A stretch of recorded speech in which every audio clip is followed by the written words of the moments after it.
आप क्या कर रहे हैं? लोकतंत्र की धज्जी उड़ा रहे हैं। एक कॉर्पोरेट जो देश में काम कर रहा है, जिसने अपनी मेहनत से और अपने बूते से आज ये मकाम बनाई है, जिसने आज इतने देर लोगों को एम्प्लॉयमेंट दिया है, उसको आप अपनी राजनीतिक चश्मे में घेर रहे हैं जस्ट बिकॉज की मोदी को टारगेट करना है। अरे आप ये बोलिए ना, अडानी बहाना है, पार्लियामेंट नहीं चलने देना है क्योंकि बजट पे डिस्कशन नहीं करना है।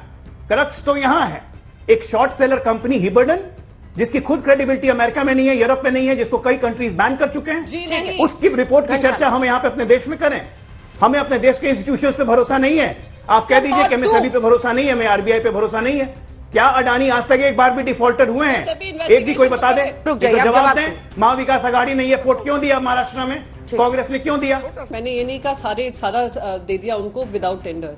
मैं एक बहुत स्पेसिफिक प्रोजेक्ट की बात कर रही थी और वो स्पेसिफिक प्रोजेक्ट जरा आप धामरा एलएनजी टर्मिनल उड़ीसा में पता कर लीजिए। Without tender process IOC and GAIL ने साइन किया था with Adani. You do not put words in my mouth. सबसे पहले तो इनकी बहुत बुरी आदत है, सुनते आधा है, बोलते पूरा है।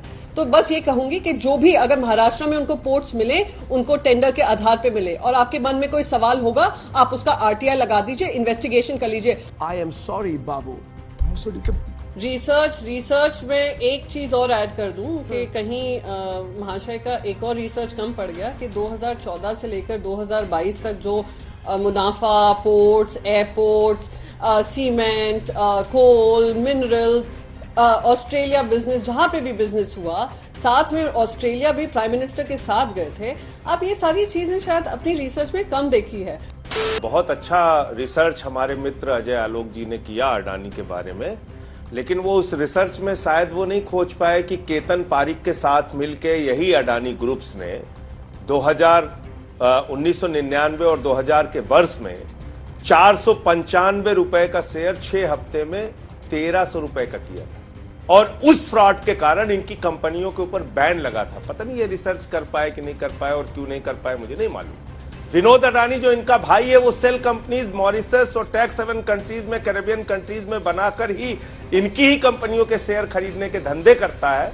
पता नहीं ये रिसर्च में इनको मिला कि नहीं मिला। विनोद अडानी जो इनके भाई हैं, वो कई प्रकार के घोटाले घपले में पहले भी आरोपित हो चुके हैं, पहले भी उनके ऊपर आरोप लग चुके हैं। पता नहीं वो रिसर्च में ये जान पाए कि नहीं जान पाए। सवाल विदेशी स्वदेशी रिपोर्ट का नहीं है ना। भारत में प्रणंजय गुहा ठाकुरता, वायर, रवि नायर, तमाम लोगों ने अडानी के बारे में पहले भी भ्रष्टाचार के खुलासे किए, लेकिन उनको दबा दिया गया। उनके ऊपर सैकड़ों करोड़ के डिफेमेशन के केस कर देते हैं। कोयला आपका, बिजली आपकी, पानी आपका, सड़क आपका, पोर्ट आपका, सब कुछ आपको मिल रहा है, लीगल तरीके से मिल रहा है।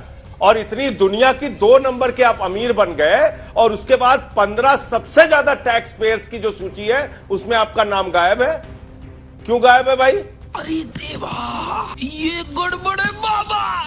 15 जो सबसे बड़े टैक्स पेयर्स हैं देश में, उसमें अडानी का नाम नहीं है, और वो दुनिया के दूसरे नंबर के अमीर बन गए। मुझे क्रेडिट नहीं चाहिए। और ये सरकार तो चिड़िया उड़ योजना चलाती है अंजना जी। एक दिन कह दिया विजय माल्या उड़, दूसरे दिन कह दिया नीरव मोदी उड़, तीसरे दिन कह दिया महलू चौधरी उड़।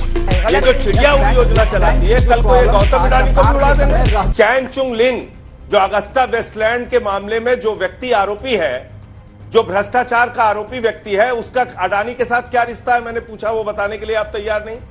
37,000 करोड़ से अडानी की संपत्ति, अकेले एक व्यक्ति की संपत्ति पिछले 8 वर्षों में कैसे लाखों करोड़ में बदल गई और दुनिया का दूसरे नंबर का अमीर हो गया, ये बताने के लिए आप तैयार नहीं। जब सेल कंपनीज की बात आती है तो कहते हैं सेबी जांच करेगी। अब तक क्या कर रही थी सेबी? अब तक क्या कर रही थी सीबीआई? अब तक क्या कर रही थी ईडी, इनकम टैक्स डिपार्टमेंट?